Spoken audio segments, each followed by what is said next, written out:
history, and Westchester's first Black country executive, Ken Jenkins, is urging residents to reflect and join local events. And Sean Diddy Combs' sex trafficking trial resumes Friday in Manhattan after a sick juror paused proceedings. His former assistant, Brendan Paul, is expected to testify. Diddy will not take the stand, and the prosecution may rest on Monday. Get BIN News now on demand 24/7 on the iHeartRadio app. Temecula Valley Balloon and Wine Music Festival by Events.com is happening June 20th through 22nd, featuring Walker Hayes, Cody Jinks, Alabama, Russell Dickerson, Midland, Big and Rich, and more. Get 3-day or single-day tickets now at TemeculaValleyFestival.com. This is the KBLA Sports Minute with Ray Richardson. We now know that Dodgers owner Mark Walter has no limits on his bank account. Walter paid $10 billion to buy the Lakers, the highest sales price in history for a U.S. sports franchise. The purchase ends a remarkable 46-year era for the Buss family. Jerry Buss bought the Lakers in 1979 for $67.5 million. The Lakers won 11 NBA championships for the Buss family. This year's NBA championship could be decided tonight. It's Game 6 of the NBA Finals in Indianapolis. With a 3-2 lead, the Oklahoma City Thunder can claim their first NBA title with a win over the Indiana Pacers. 5:30 tip-off on ABC. The Angels beat the Yankees again in New York. They hung on for a 3-2 win. They can sweep the 4-game series with a win today in New York.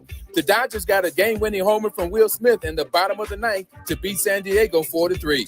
No debates, no speculation, just the info you need. That's your KBLA Sports Minute. I'm Ray Richardson. More news, opinions, and conversation when we come forward on KBLA Talk 1580.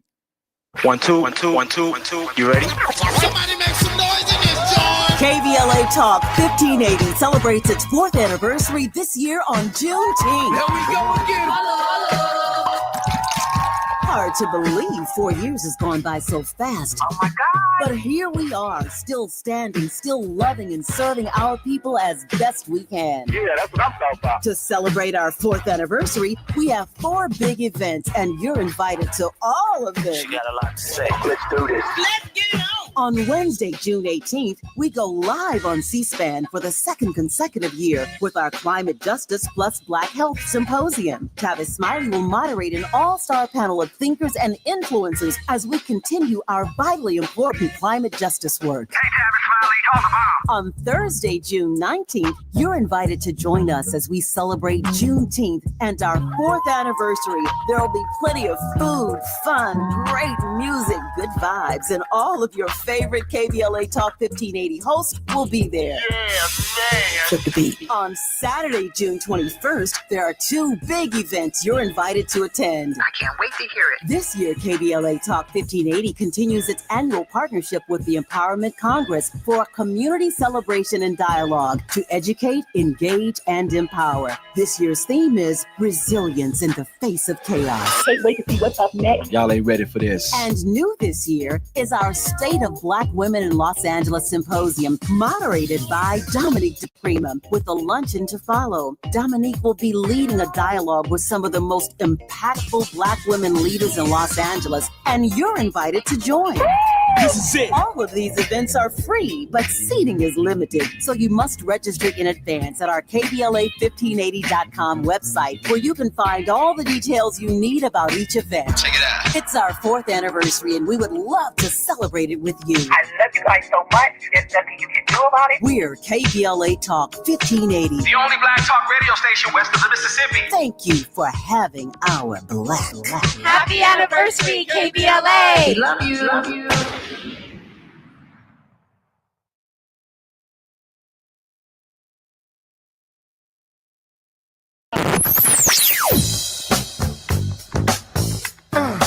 They talk 1580. Talk radio. That's music to your ears. We're unapologetically progressive. KBLA Talk 1580.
I'm Jesse Jackson Jr. Welcome forward to the Jesse Jackson Jr. Show. What an amazing week we've had here in Los Angeles, California. Another 24 hours here. Grateful to KBLA and grateful to Tavis Smiley for this wonderful opportunity to address our people on Juneteenth. Tonight at 8 p.m. on C-SPAN, you will be able to watch our Climate Justice and Black Health Conference symposium that we did yesterday live here in Los Angeles. It is on C-SPAN all across the country, 8 p.m. Pacific time. I want to say 6 p. Oh, I can't get it right, but I will have it right by the end of the show. 8 Eastern and 7 Central, 5 Pacific. Climate Justice Conference for KBLA will be on C-SPAN. It's Juneteenth. Today on the Jesse Jackson Jr. Show and live at Jesse Jackson Jr. on Facebook, our very special guest will be none other than Ron Lester. Ron is a prominent Democratic pollster and the president of Lester and Associates, a Washington, D.C. political polling firm. He is known for his work analyzing the African-American vote and its impact on elections. On January 1st, 1863, when Abraham Lincoln issued the Emancipation Proclamation, the state of Texas ignored the proclamation and kept African Americans in a state of chattel slavery until General Granger delivered the order in Galveston, Texas on June 19, 1865. But it would be the 13th, 14th, and 15th Amendments to the Constitution, the Reconstruction Amendments of the United States Constitution, that would be responsible ultimately for guaranteeing freedom of the newly freed people. More specifically, today we turn our attention to the 15th Amendment, an amendment that we guaranteed African American men, to the exclusion of Black women, the right to vote. Ron Lester has new data on why African men are voting, are not voting, who they're voting for, why they are voting, and why many of them are sitting out these elections. This, too, is part of our ongoing story on June 19th, 2025. We simply cannot ignore the continuation of our struggle. From the inception of the Republic to the present, the Reconstruction Amendments, Amendments number 13, that one ends slavery. We talk about that one all the time. We talk about the Emancipation Proclamation all the time. We talked about the shameful event of the Texans keeping us in slavery, Juneteenth, all the time. We talk about the 14th Amendment and its implications for citizenship rights today, specifically for our brown brothers and sisters, but it was African Americans who added that amendment to the Constitution coming out of the condition of slavery. But we rarely talk about the 15th Amendment that guaranteed Black men, to the exclusion of Black women, the right to vote. And yet today our brothers are not taking that hard-fought gain as seriously as they should. I'm Jesse Jackson Jr. When we come forward, our very special guest will be Ron Lester, who will offer us tremendous insights on what Black men are thinking, why they're voting, and why they're not. I'm Jesse Jackson Jr. You're listening to the Jesse Jackson Jr. Show. It's afternoon drive time with Jesse Jackson Jr. Only on KBLA Talk 1580. LA's newest soul food restaurant is getting spectacular reviews. Great place with amazing food. The Sunday Champagne Brunch is fabulous. I saw the place on IG. We tried it for lunch. We were blown away by the food and the service. The restaurant has an inviting atmosphere and a dynamic vibe. Over the years, Lionel has catered most major Black events in Los Angeles, including all of our KBLA Talk 1580 gatherings. But now he has his own spot, Lionel's Soul Food Cuisine, and you need to check it out at 8501 South Vermont Avenue in Los Angeles. Oxtails, baked or fried chicken, meatloaf, turkey chops, pork chops, catfish, short ribs, and all the fixins. Collard greens, mac and cheese, yams, red beans, black-eyed peas, and more. And of course, hot water cornbread, satisfying drinks, and delicious desserts. Lionel's is a great place for brunch, lunch, or dinner. If it's good enough for us, it's good enough for you, because we've got your Black. So head on over to Lionel's Soul Food Cuisine at 8501 South Vermont Avenue in Los Angeles and tell Lionel you heard about it on KBLA Talk 1580.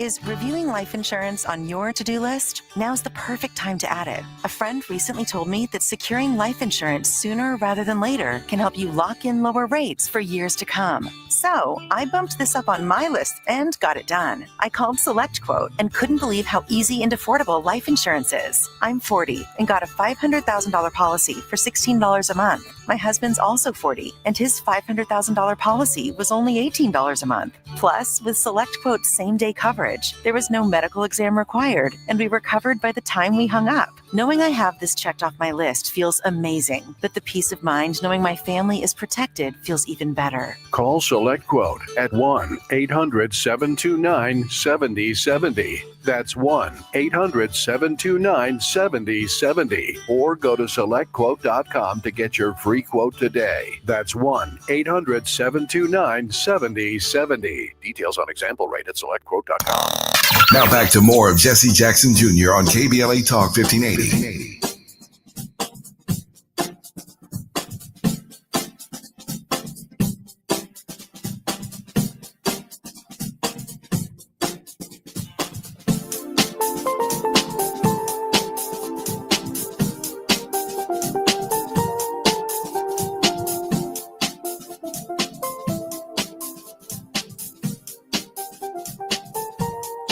I'm Jesse Jackson Jr. Welcome forward to the Jesse Jackson Jr. Show. My very special guest is none other than Ron Lester. He is the Dean of African American pollsters in the United States. Just no one for as many decades has been polling the African American community longer, greater, or more in-depthly than Ron Lester. Ron, welcome to the Jesse Jackson Jr. Show.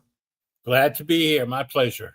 Ron, the 15th Amendment to the Constitution is 154 years old. It was ratified on February 3rd, 1870. This amendment granted African American men the right to vote. I understand the Voting Rights Act of 1965 and the Selma to Montgomery campaign and all that made it possible. Ron, what is your data sharing with us and telling us right now about what is on the mind of Black men when it comes to voting? Okay. Well, in the presidential election of 2024, we saw a huge dip and drop in the turnout of Black men. We also saw that 17% voted for the Republican candidate, which is the highest in many, many years, probably going back to President Eisenhower, when African Americans at that point routinely voted for Republicans. But since Eisenhower, starting with Kennedy, the Black vote has disproportionately gone to the Democrats. Now, 17% is not a major amount, and that also means Kamala Harris got 83%. But in close elections, it can often be the difference. And it is more. Trump got about 6% of the votes of Black women. So you see, statistically, 3 times as many Black men voted for Trump as women. So that's what we would call statistically significant. Something is really happening there. What is your data sharing with you that is statistically significant, where there's something really, really happening there? What does that mean? Okay, so what is happening in America in terms of macroeconomic factors is disproportionately affecting Black men, probably worse than any other group. If you take a look at incarceration, Blacks represent 13% of the population, yet 37% are Blacks represent 37% of the incarcerated population. That's 300% greater. If you take a look at the leading cause of death among Black men, it's under 34 years old, it's homicide. For every other group, it's heart disease or cancer, but not Black men. Black men is homicide. Black men are the victims of poor education to a greater extent than most other groups. If you take a look at these big cities like Philadelphia and Chicago, and you see that 75% of the students graduate, well, that means 25% don't. Who are they? They are largely Black men. Now, in an increasingly technological economy, you need education. You at least need a high school education or a GED. So to be out there in these streets without a high school degree is very dangerous. It's very, very dangerous because there aren't any options. There aren't many legitimate options. There are a few, but they're not many. But a lot of these young guys, they have families, they have kids, they have significant others. So they're in a bad situation. And then a lot of jobs that younger Black men have historically worked when, during the Great Migration in the 1940s, when they came north, when our parents and grandparents came north, a lot of those jobs no longer exist. You take Detroit, for example, on the auto lines, and those were some really good jobs. Hundreds of thousands of Black men, and in some cases women, came to Detroit. And they worked those jobs and they bought houses and they sent their kids to college. A lot of those jobs no longer exist due to AI, due to robotics, or they've gone to Thailand or Singapore or even Canada, where the wage rates are less. So the job market is not very kind to unskilled people in general, and particularly Black men. I'll give you another example. In most neighborhoods, there are supermarkets. And I know when I grew up, that was a pretty good job. To get a job at a supermarket as a cashier, you could join a union, the United Food and Commercial Workers, get union benefits, be a part of the credit union. Next thing you know, you bought a house, you had a car. Well, those jobs at supermarkets have largely been replaced by robotics and by AI. So the jobs for unskilled workers have pretty much gone by the wayside. So there are a lot of Black men who are out there who are really in trouble economically. They can't earn a living. They don't have the education and the requisite skills to compete in the job market yet. They have kids, they have families, they have significant others. So what has happened is Trump's whole thing is to play to those grievances, that the reason things are like that is because of those Democrats. It's because of Barack Obama, Hillary Clinton, and Joe Biden. And while the majority of Black men voted for Harris, 17% bought into that and voted for Trump. And as I said earlier, in a close election, that's decided by 1% or 2%. And in the top 6 swing states, the closest election was in Georgia, and that was about 1% between Harris and between Biden, Trump. And then all 6 of those states, Wisconsin, Pennsylvania, Michigan, Georgia, I think there's one more, but those are 5 I just named off. Arizona could be considered a swing state, yeah, definitely. But the main ones are Michigan, Wisconsin, Pennsylvania, and in those 3 states, the election was decided by less than 1%. Several million people voted, and the difference between between Harris and Trump was less than 100,000 votes in Georgia. Right. Let me dig. Let me dig in for a second here. We got to peel some of this onion back. That's just the way it smells to me. So we have the midterms coming up. We have another presidential election coming up in 2028. What is it in this legal environment that a candidate, Democrat, can offer Black men that would persuade them to consider walking down the same road we've been walking down since the Kennedys? I mean, you laid out a plethora of problems that if I were a woman, I wouldn't date a brother. I mean, wow. I mean, the category of everything that is wrong just kind of ends up at the doorstep of a brother man. So now if someone's running for president of the United States, to get past a court that is obviously chilled to the idea of diversity, equity, and inclusion, the historic movement to employ our people and give us a shot, and that doesn't even include all of us. Diversity is a huge term that doesn't single out or provide hope and opportunity for African American men. What is it that American politics on June 19, 2025 can offer a brother that says, hey, I'm voting for you, that is believable, that can bring about a substantive change in just about every category that you mentioned? I can't imagine what that would be. Okay, well, let me clear something up real quick. And that is, I wasn't talking about all black men under 35.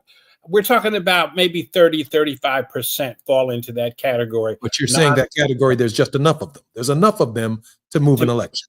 Yes, definitely. There's no question about it. Because so 17% voted for Trump, but a number even larger than that didn't even vote.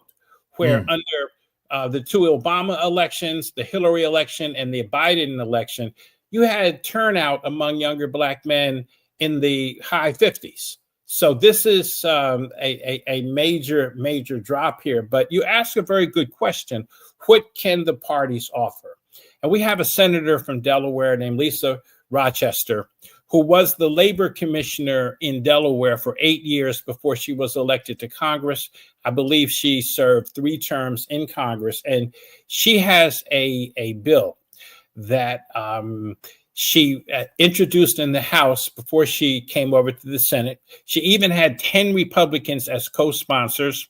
The House leadership never decided to bring it to the floor for a vote. But essentially what this bill would do is it would increase the budget of junior colleges by about 300% to include workforce development and training. So the jobs that are in demand out there nowadays, like HVAC, folks that install the Wi-Fi, video cameras, they don't have enough people to fill those jobs. And there are a lot of people out here unemployed. We have a lot of jobs over here that are unfilled. So you have to find a way to train those brothers to do these existing jobs, which, by the way, pay pretty well. HVAC mechanic starts out at $65,000 a year.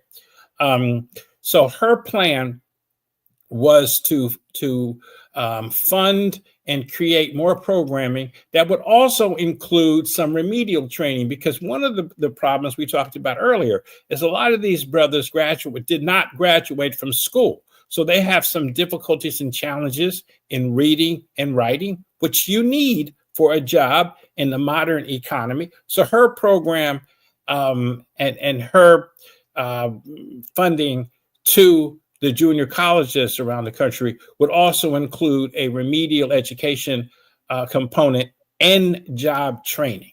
And as I said, the bill was so popular, she had 10 Republican sponsors, but the House leadership did not bring it to the floor. Well, Ron, let me, I stood for 9 elections myself and run 100 campaigns across the country myself, and many campaigns I worked with you. Ron, okay, all right. So increase community college education, good paying jobs as a result of continuing education. But then there's also, for this very small percentage of people, a way to make a quick buck that has nothing to do with learning how to read or learning how to write. This idea, which sounds great. I can imagine that it would pick up some Republican sponsorship and probably some Democratic sponsorship, but it just seems like there's an easier life out there that many young people may be taking advantage of, whether it's, well, whatever that easy life is, however tragic that easy life is, that if I heard a Democrat say they wanted to support more community college education, they believe that, black men really, really need it. It sounds so much like more of the same. Donald Trump tends to speak to black people and young black people through celebrity. So how does a Democrat compete with that message? Well, there are some younger brothers who would respond to this, who are really ready to work, and they know they need more job training. So surveys have indicated there is an audience, there is a market that would participate in this kind of program. But, I think your point is quite valid. A lot of these same brothers who didn't graduate from high school, who might have a couple of kids and a woman who they live with, who's their child's parent, on their case to bring some money in, they will go out and get some money. And they will do it the wrong way. And that's one of the reasons why the prison population is so high. So my best recommendation here is the way to avoid that situation is by providing more equitable education in the first place. That a good education from elementary school on up should be a constitutional right. It should just not be available in places like Winnetka, but not in Chicago. And until this country comes to that realization that education needs to be more equitable, because nowadays there was a time in my grandfather's time when he came up from the South. He didn't have a college education, but he did very well. He ended up buying a house. He always seemed like he had a new car. He would go to Brooklyn Dodger games in New York. He lived a good life. He sent some of his kids to private school. They all went to college, and he didn't have an education, but he found a way to get jobs with his hands. He was a carpenter. He could wield a hammer, etc. The problem is nowadays, many of those jobs don't exist because of automation and robotics. They're declining. So you need to have that education. You have to be able to read and write and work a computer to get most any job nowadays. So that cases back to the point that public education has got to improve. If it doesn't, we're going to really have some very negative implications that everybody will be victim of. Just look at I'm Jesse Jackson Jr., listening to the Jesse Jackson Jr. Show. My very special guest is the Dean of African American Pollsters in the United States. We are trying to get to the root of why Black men don't vote, why they're sitting it out, what it's going to take to engage them that is believable. I'm Jesse Jackson Jr. When we come forward, this is Juneteenth, and we are discussing the 15th Amendment and the black male vote. It's afternoon drive time with Jesse Jackson Jr. Only on KBLA Talk 1580.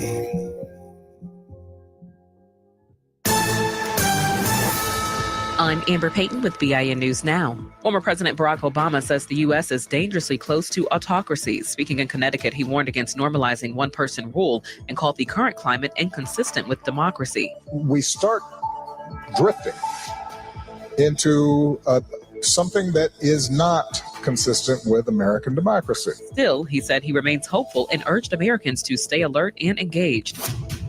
Organizers of the No Kings protest planned another nationwide demonstration on July 17th, honoring Black civil rights icon John Lewis. Millions joined Saturday's protest against Trump's military parade, which organizers call one of the largest in U.S. history.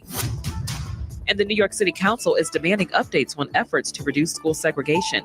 6 years after passing a diversity law, officials pressed the Education Department on progress, after-school programs, and student internet access. Get BIN News Now on demand 24/7 on the iHeartRadio app. Temecula Valley Balloon and Wine Music Festival by Events.com is happening June 20th through 22nd, featuring Walker Hayes, Cody Jinks, Alabama, Russell Dickerson, Midland, Big and Rich, and more. Get 3-day or single-day tickets now at TemeculaValleyFestival.com. This is the KBLA Sports Minute with Ray Richardson. We now know that Dodgers owner Mark Walter has no limits on his bank account. Walter paid $10 billion to buy the Lakers, the highest sales price in history for a U.S. sports franchise. franchise. The purchase ends a remarkable 46-year era for the Buss family. Jerry Buss bought the Lakers in 1979 for $67.5 million. The Lakers won 11 NBA championships for the Buss family. This year's NBA championship could be decided tonight. It's Game 6 of the NBA Finals in Indianapolis. With a 3-2 lead, the Oklahoma City Thunder can claim their first NBA title with a win over the Indiana Pacers. 5:30 tip-off on ABC. The Angels beat the Yankees again in New York. They hung on for a 3-2 win. They can sweep the 4-game series with a win today in New York. The Dodgers got a game-winning homer from Will Smith in the bottom of the ninth to beat San Diego 4-3. No debates, no speculation, just the info you need. That's your KBLA Sports Minute. I'm Ray Richardson. More news, opinions, and conversation when we come forward on KBLA Talk 1580.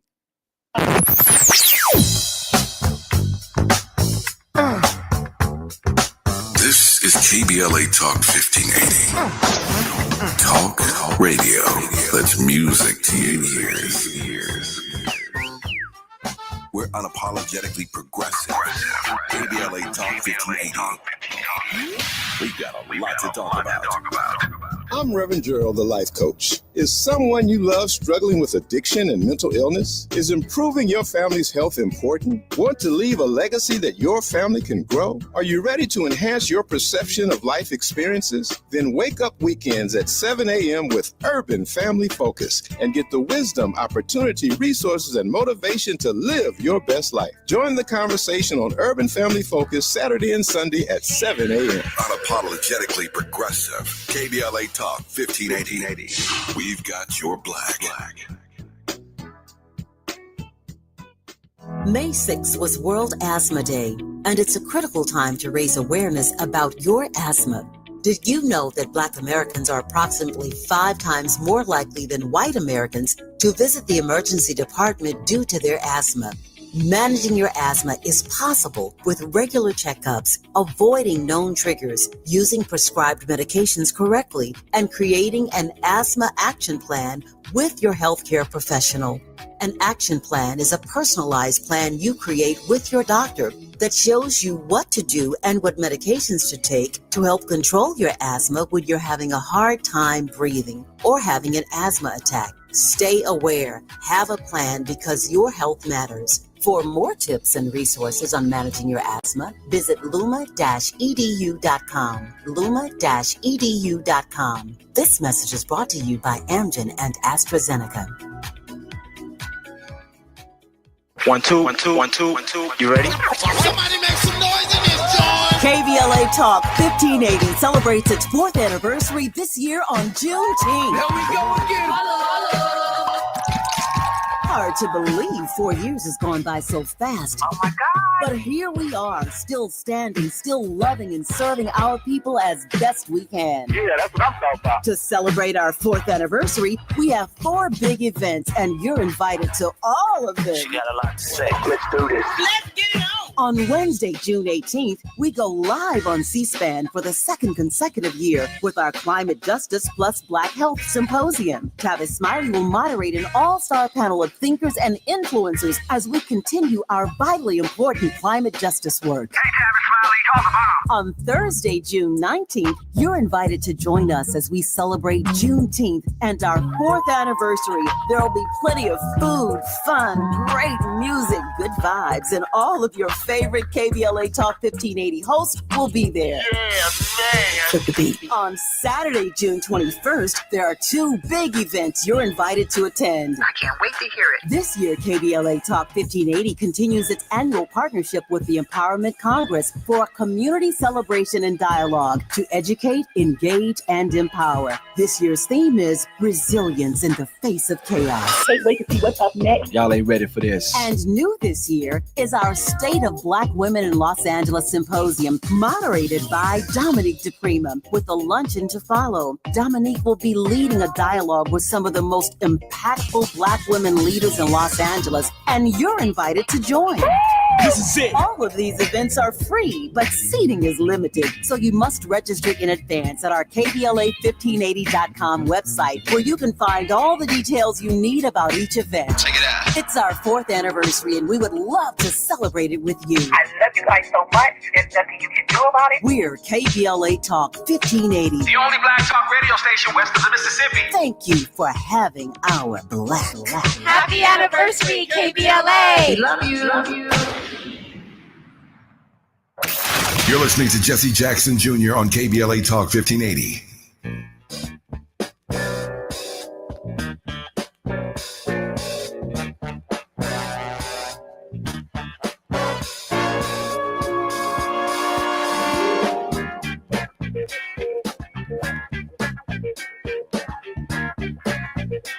I'm Jesse Jackson Jr. Welcome forward to the Jesse Jackson Jr. Show. KBLA Talk 1580's Climate Justice Plus Black Health Symposium will air tonight on C-SPAN, C-SPAN Now, and stream live on cspan.org Thursday, June 19th, 2025, 5 p.m.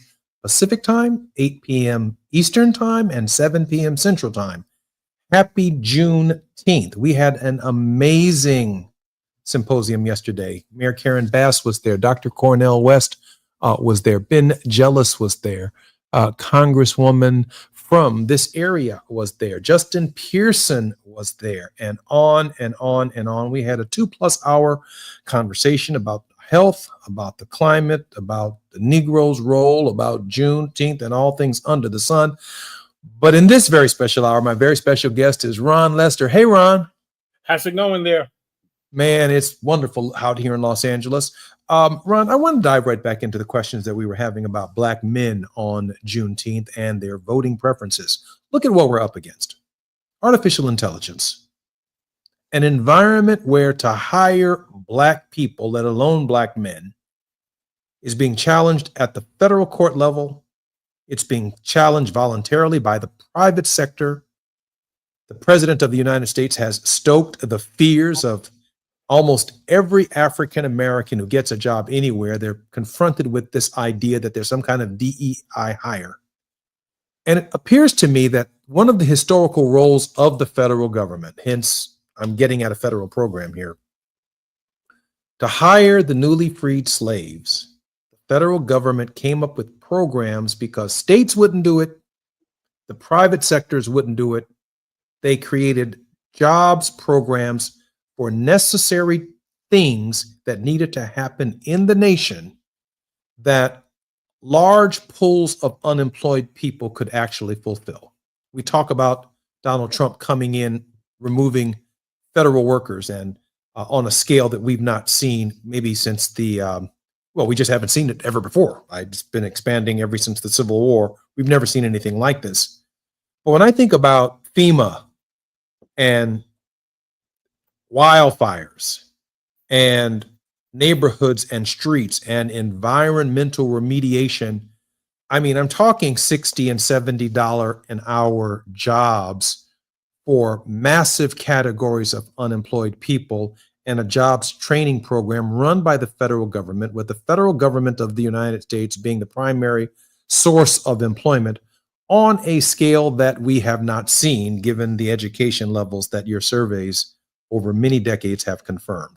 Your thoughts about a new job training program that is constitutional, that meets a vital federal need and a particular interests of the federal government and of states governments, could be funded by the American taxpayers so that the so-called derelicts of destitution do not find themselves wandering, trying to provide for their families. That's a good point. But instead of moving towards a more comprehensive educational policy that would address some of the gaps, in other words, that 25% that does not graduate from high schools in Philadelphia, Baltimore, Chicago, etc., they do something. And a lot of times it's not something good. So everybody pays. And their families pay too. I mean, those are children that often do not see their fathers and do not benefit from having a father in the house, etc. So there are all kinds of negative consequences to that. But instead of the government moving as the government was trying to do under Biden and Lisa Rochester with this program, that would beef up the junior colleges and provide the education now that they should have gotten then. This government now has eliminated the Department of Education. They're moving in the opposite direction. They clearly understand how important education is, and that's why they are eliminating the Department of Education, which means that there's less dollars to fund the state programs, because that's how the system works. The federal Department of Education funds states. That money goes to the schools to buy new computers, to buy other learning aids, etc. But right now, there is no Department of Education. So the federal government under Trump is moving in a direction that may even be worse. I mean, we think things are bad now. The unemployment rate among blacks is twice as high as it is among whites. But things could get worse. It seems to me, Ron, once again, that if Gavin Newsom or J.B. Pritzker or Gretchen Whitmer or Josh Shapiro were the Democratic nominee tomorrow, we're talking 2027, 2028, it seems to me that even if they were able to muster support in Congress and the Senate and sign such a piece of legislation, and it were able to survive court muster, federal court muster, that's 3 or 4 years away from a deliverable for young men, young women, for all Americans for that matter, but we're talking about on Juneteenth, this particular category of black male voters, and there are more immediate needs. And I don't want to give and tip my hand to Donald Trump on this, but there are more immediate needs. Some of the programs include, but not limited to, climate disaster relief in the coastal areas. It includes fighting wildfires. It includes in the Midwest, tornado and climate disasters and cleanup efforts. It includes deforestation, and I don't mean that in the sprawling urban area form. I mean in the form that allows for the proper cultivation of the nation's forest systems so that fires don't spread from one mountaintop to the next mountaintop. It just seems to me that there is a role for the federal government during this period for young African-American men, or young working class whites who choose not to go back to school, who could, in fact, make significant amounts of money for their families, have a dignified living, and be part of a new federal workforce. Your thoughts about that? I think that's an excellent point. But there appears to be no will and no resolve in this administration of doing anything that benefits Black folks and working folks. So the idea that you just mentioned about training younger men in deforestation in a place like Los Angeles, that would be definitely very beneficial to go into the forest now and begin treating some of these trees and the landscape, etc., and be more prepared for wildfires, etc. That is something that could be very beneficial to a lot of people. But this administration seems to be going in the opposite direction. And when I say that, I mean cutting programs that benefit Black folks and working class folks. And by the way, so Trump received 17% of the Black male vote. In current polls, he's only receiving about 8%. So it appears he's already lost half of the support that he had. And the reason for that is if you take a look at a lot of the programs that he is eliminating, they're programs that disproportionately benefit Blacks and low-income people. Ron? Yeah, let me come right back. I'm Jesse Jackson Jr. When we come forward, more with Ron Lester on what Black men are thinking when it comes to voting and what we need to do to offer them something that makes sense. I'm Jesse Jackson Jr. When we come forward on the Jesse Jackson Jr. Show. While you're stuck in traffic, we can at least bring you up to speed on the news of the day. You're listening to Jesse Jackson Jr. only on KBLA Talk 1580.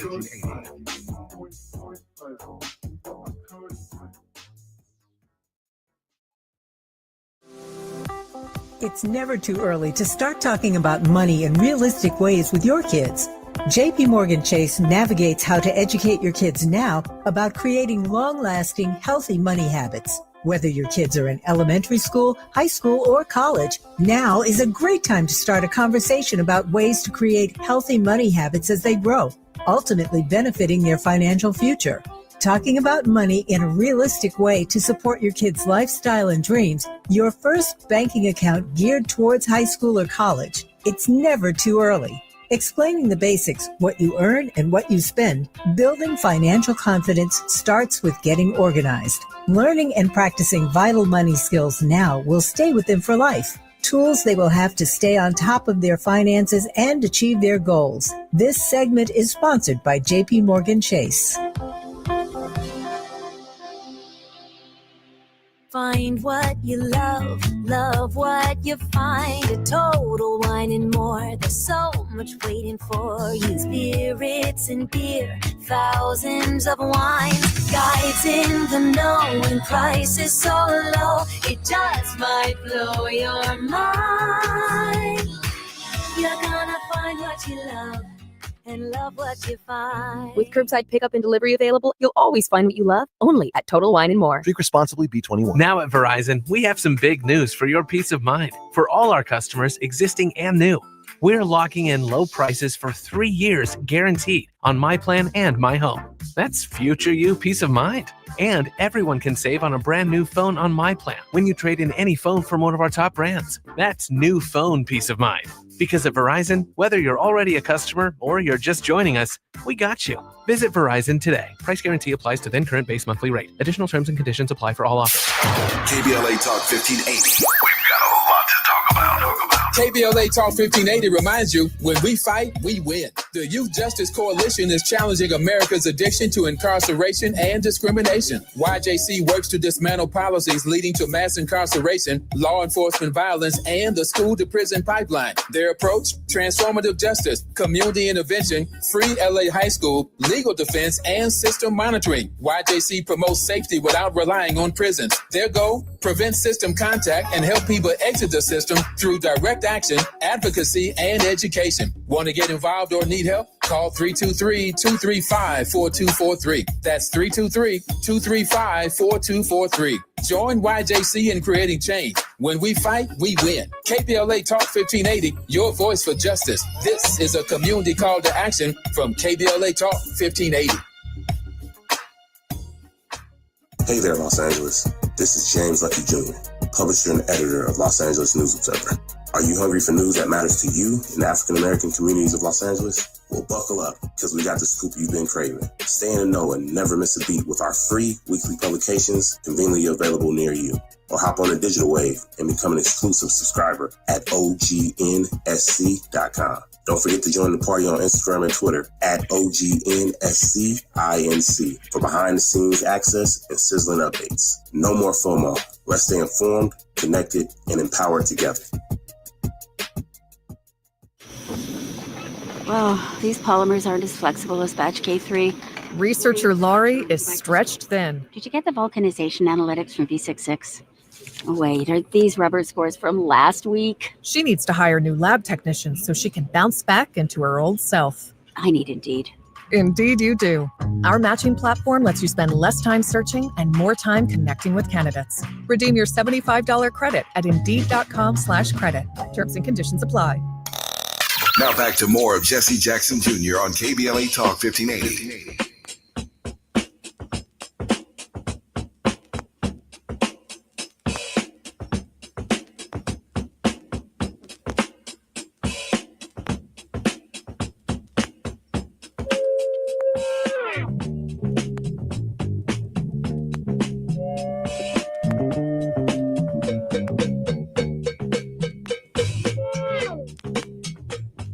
I'm Jesse Jackson Jr. Welcome forward to the Jesse Jackson Jr. Show. My very special guest is Ron Lester. I do want to make a small promo for tonight and tomorrow. Tonight, Tavis and Cornel West and Jesse Jackson Jr. and Ben Jealous will all be on C-SPAN for the Climate Justice Conference. The panel was amazing, had a wonderful time. And tomorrow, I have a very special guest. My guest is the creator of the Jesse Jackson Jr. Show, none other than Gina Towns, a very close and great friend of mine and my bestie. I must be candid. She's the producer of the Jesse Jackson Jr. Show.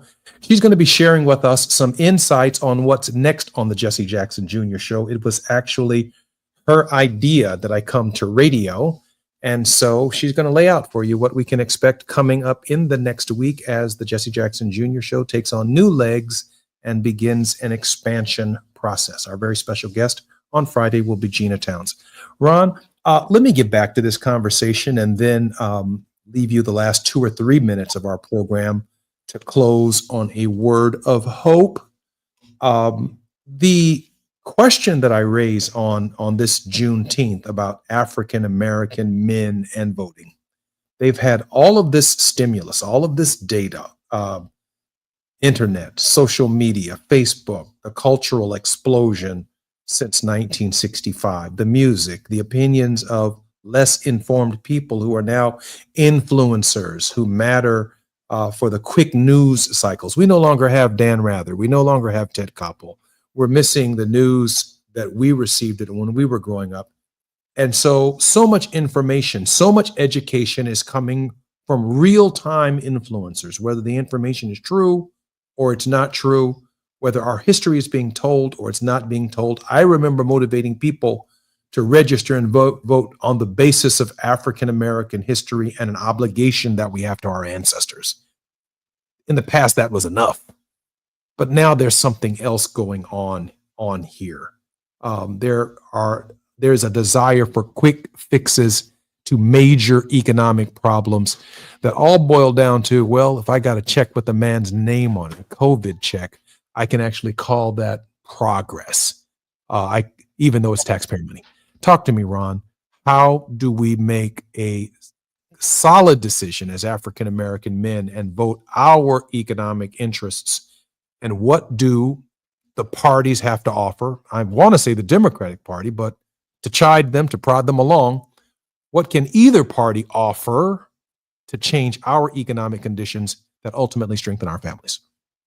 Well, first, we have to start out by understanding, and we need to get more people to understand that the vote is a very, very important thing. It is a treasured thing, and it can help alleviate the unequal conditions that exist in America. We have potentially, with the vote, a lot of power. Let's go back to Reconstruction for a second. After the Civil War and Black men were allowed to vote, they changed the landscape of American politics. They elected 5 members of Congress. And now we're talking about around 1870. They elected about 5 members of Congress, U.S. senators, a governor of Louisiana, who did such good things that it ended up helping to create the Ku Klux Klan and white men with guns who came after them, etc. And then there was a compromise in 1876, and all of that went away. Why did it go away? Because it was achieving results. It was helping to improve the schools. It was helping to create jobs for Black people, etc. So we're in very much history repeats itself. And in a way, we're kind of going through a second Reconstruction. But this time, it's not that we have people, pointing guns at us. Well, maybe in some places we do. But by and large, the lack of participation is self-motivated. It's people, particularly this younger, under 34-year-old segment of Black men, they just do not want to vote. They are very, very alienated from society. We talked about the reasons earlier, their incarceration, health, etc. So they're so alienated, they're not participating, and it ends up being to their own detriment. And I want to make another important point here. So therefore, their families with kids, who's taking care of those kids? It's the women. It's a disproportionate share of responsibility goes on to the women when the men are not stepping up to the plate and exercising their own responsibility. So their alienation has been capitalized on by Donald Trump, who is not doing one thing to help Black men. So, and with all of these cuts, because the eligibility criteria for SNAP food stamps is being changed. So if you work, you're no longer going to be able to receive food stamps. The working poor. Medicaid, they're talking about almost $1 trillion in cuts to Medicaid. That includes the Children's Health Insurance Program. So a lot of these men that didn't vote or didn't vote for Trump, their children's health insurance may be taken away. Job Corps, it's Trump has proposed to eliminate Job Corps entirely. It's already eliminated the Department of Education. So these decisions to not vote or vote for Trump have real implications. And at some point, hopefully the younger men will see that. I think the Democrats need to do a better job of communicating and educating what the stakes are here. We can't put it all on Trump. But things need to change because right now they're not working. And every presidential election for the last several years, the number of people voting increased. In this one, it decreased. It decreased in places like Pennsylvania by over 100,000 votes, and most of those votes were in Philadelphia. So the decision to not participate has consequences, and they're very negative consequences for the Black community. Ron Lester, you've been my very special guest on the Jesse Jackson Jr. Show. I'm so honored that you've been here with us on this evening. My pleasure. Look forward to seeing you next time. In the meantime, with our final minute and a half, I want to invite, since I'm in Los Angeles, one of the men behind the scenes on the Jesse Jackson Jr. Show. He is our engineer, Miles Lowe. Miles, say something to everybody. Yes. I love working here at the Jesse Jackson Jr. Show. I appreciate everybody who's been tapping in with us on the YouTube channel, the great guests, Gina Towns, Tavis Smiley, the whole KBLA team. It's been an amazing ride, man. I appreciate having to be a part of the team. And KBLA loves you, man. 4 years. Happy Juneteenth, everybody. Miles is absolutely the best. He's one of the people behind the scenes when we're all the way on the other side of the country operating the show remotely. Gina, come on, step on over here right quick. We've got about another 30 seconds left. Oh, I got her tomorrow. And so I just want to thank my team, because it's impossible to do all of this by ourselves. And we simply would not be able to do it without, one, the faith that Tavis Smiley and 4 years of KBLA represents for independent Black journalism in the nation, the creativity of Gina Towns, the workhorses, Taz, Scott, Miles, Lowe, Angie, Coleman Scott behind the scenes who make wonderful things happen. Tomorrow, our executive producer is our very special guest on the Jesse Jackson Jr. Show, and we'll talk about what's coming forward. Until then, I'm Jesse Jackson Jr. KBLA 1580 Santa Monica.